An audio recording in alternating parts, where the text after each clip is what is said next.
हाय, आप देख रहे हैं इंडिया न्यूज़ इन खबर और मैं विष्णु शर्मा। कादर खान मशहूर अदाकार, मशहूर अभिनेता, उनकी मौत की खबर के बाद आज हम बात कर रहे हैं, उनकी कहानियां बता रहे हैं आपको।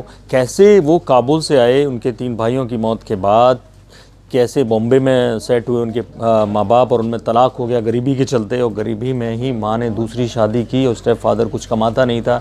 ऐसे में कादर खान गरीबी के दिनों में पढ़ते, माँ कहती पढ़ो, पढ़ के एक दिन इंजीनियरिंग के प्रोफेसर बन गए।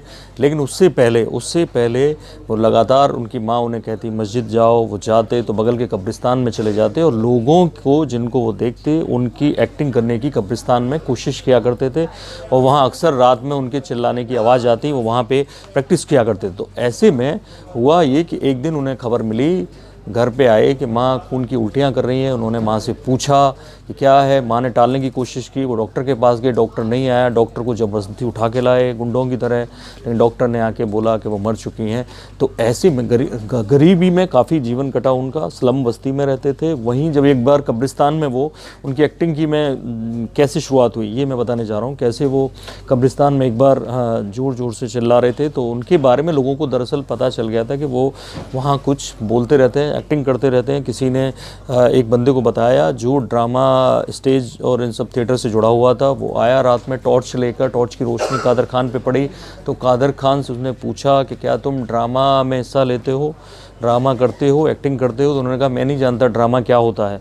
तब उसने कहा कि तुम आओ, मेरे घर आओ कल और मैं तुमसे बात करता हूँ। वो कादर खान उनके बंगले में गए और वहाँ उन्होंने कुछ डायलॉग्स उनसे बुलवाए, और उसके बाद अपने एक ड्रामा में एक एक्टिंग का उन्हें पार्ट दिया, एक रोल दिया, और उसमें कादर खान को काम करने के 200 के नोट मिले। कादर खान उन्हें बहुत दिनों तक संभाल के रखते रहे, लेकिन गरीबी के चलते जिन 100 के नोटों को ट्रॉफी की तरह समझते थे, उन्हें खर्च करना पड़ गया।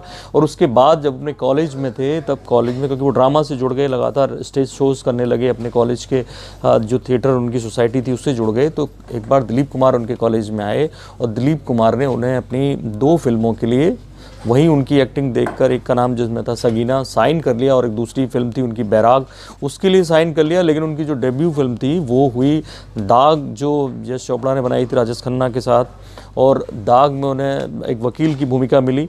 ऐसे में उनकी ज़िंदगी का एक तरह से नया चैप्टर खुल गया। जिस एक्टिंग को उनके ख़ानदान में एक गलत धंधा माना जाता था, कादर खान को उसी एक्टिंग ने, और संवाद जो लिखते थे वो डायलॉग राइटर थे, उसी ने उनको उस गरीबी से निकाला। ये अलग बात थी कि उनकी माँ उस वक्त जिंदा नहीं रही।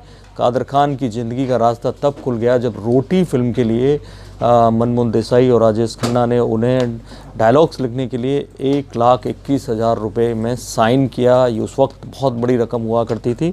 उसके बाद कादर खान लगातार 200 से ज़्यादा फिल्मों में उन्होंने डायलॉग्स लिखे, स्क्रीन प्ले लिखे, और उनकी हर स्क्रीन प्ले में माँ का दर्द ज़रूर होता था, माँ से जुड़ा दर्द वो सब ज़रूर होता था। आपने उनकी फ़िल्में देखी होंगी। उसके बाद उन्होंने 300 फिल्मों में काम किया, जिनमें 100 से ज़्यादा फिल्में उन्होंने शक्ति कपूर के साथ की, गोविंदा के साथ की, अमिताभ बच्चन के साथ तमाम, सुहाग आपने देखी होगी, कुली देखी होगी, ऐसी ढेर सारी फिल्मों में उन्होंने काम किया। और कादर खान आज अपने बीच में नहीं है, लेकिन जिन पीढ़ियों ने उनकी फ़िल्में देखी हैं वो जानते हैं कादर खान के संवादों में एक तरह का सटायर, एक तरह की चोट, और जो अंदर तक असर करने वाली होती थी। उनकी एक्टिंग के भी वो लोग सब कायल रहे हैं। जो आज की पीढ़ी है उसको ये जानने के लिए एक बार उनकी फिल्में देखनी पड़ेगी, तो समझ में आएगा कि आज के अदाकार उनके सामने कुछ भी नहीं है। कादर खान से जुड़ी और भी कहानी आपको बताएंगे। आप देखते रहिए इंडिया न्यूज़, सब्सक्राइब करें इन खबर। थैंक यू, नमस्कार।